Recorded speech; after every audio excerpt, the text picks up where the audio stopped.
Hey, what's up, YouTube? I know it's been a while since you guys have seen me. I haven't posted a video about our 360 photo booth journey in, wow, some months, but I'm glad to be back. First things first, make sure you subscribe if you haven't already so you can keep track of us as we grow our business, and hopefully you'll be having the opportunity to grow with us. But I just wanted to hop on here really quickly and give you guys some tips and things we've learned.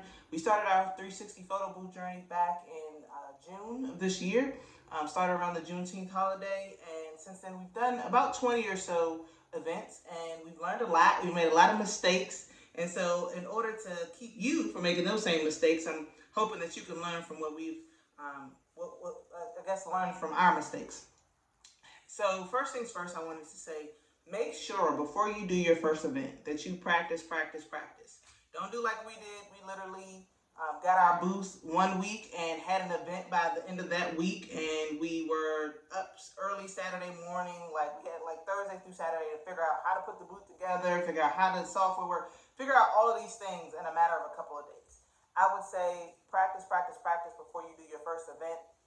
That way you don't have to worry about being stressed when you're at your actual event, and you kind of feel, familiar with the software, familiar with the booth and all the pieces of it, and putting it up and taking it down and things of that nature, because something is undoubtedly going to go wrong. And so it's really important that you are comfortable and know what you're doing before you get your first, at least paid event.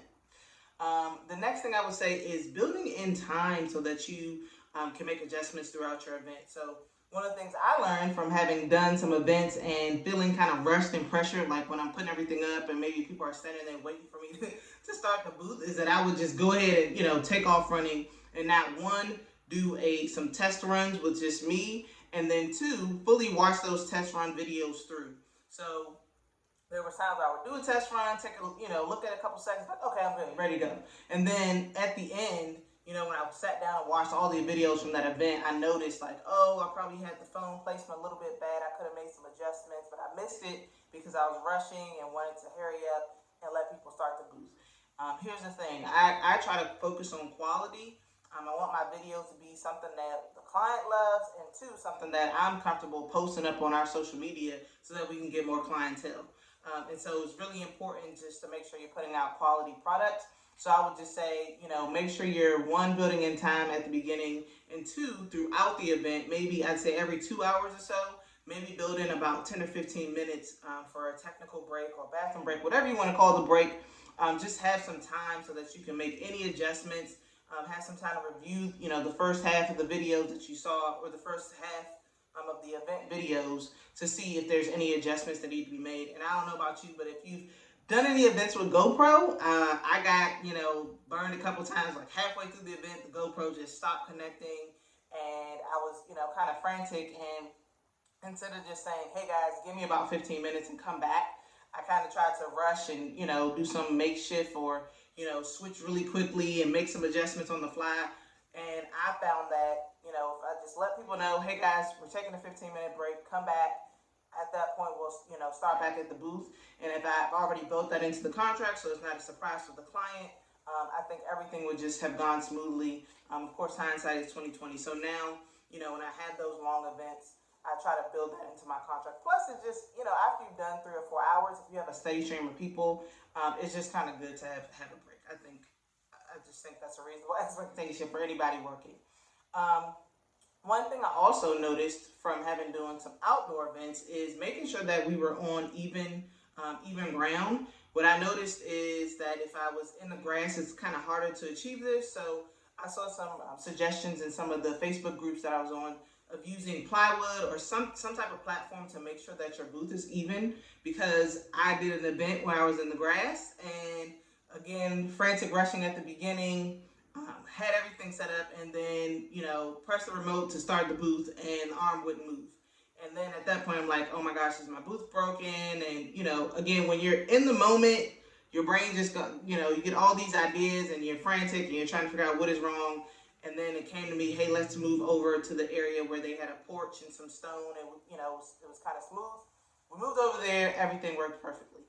So all that to say, if you're planning to have outdoor events and you're kind of like in a backyard setting, if you don't have access to like a porch or something that's, flat surface, you might want to think about bringing some type of plywood or a platform with you.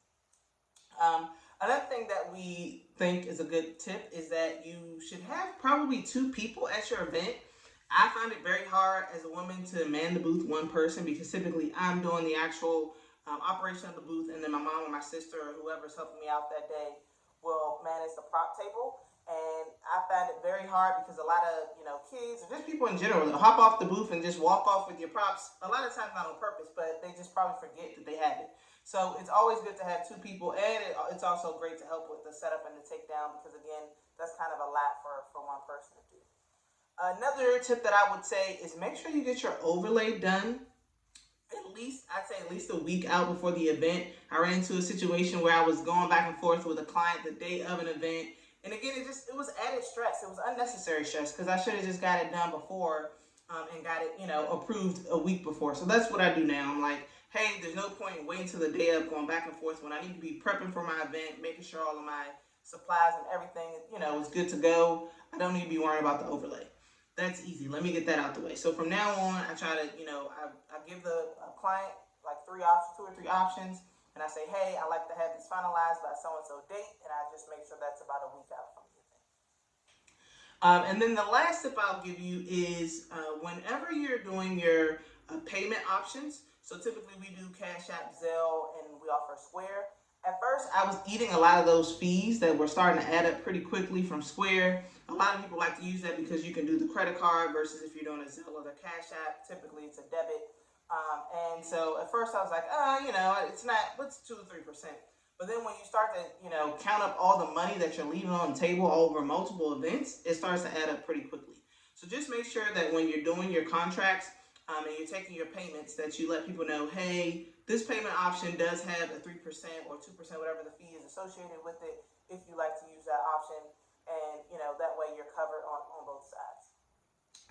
So that's it for now. Those are, just some quick tips that I just rattled off the top of my head. We have a lot going on, guys. We're heading into the Christmas holiday season. We got a bridal expo coming up, so I'm really excited. It's our first expo. I'm hoping to get a lot of leads from that. But I definitely will be jumping on. I promise to try to do better to give you guys some more tips. I definitely want to do a video more about TouchPix and more about using Canva and making overlays. So make sure you, again, subscribe and you're looking out for those videos. All right? So that's it for now. I'll catch you next time, YouTube.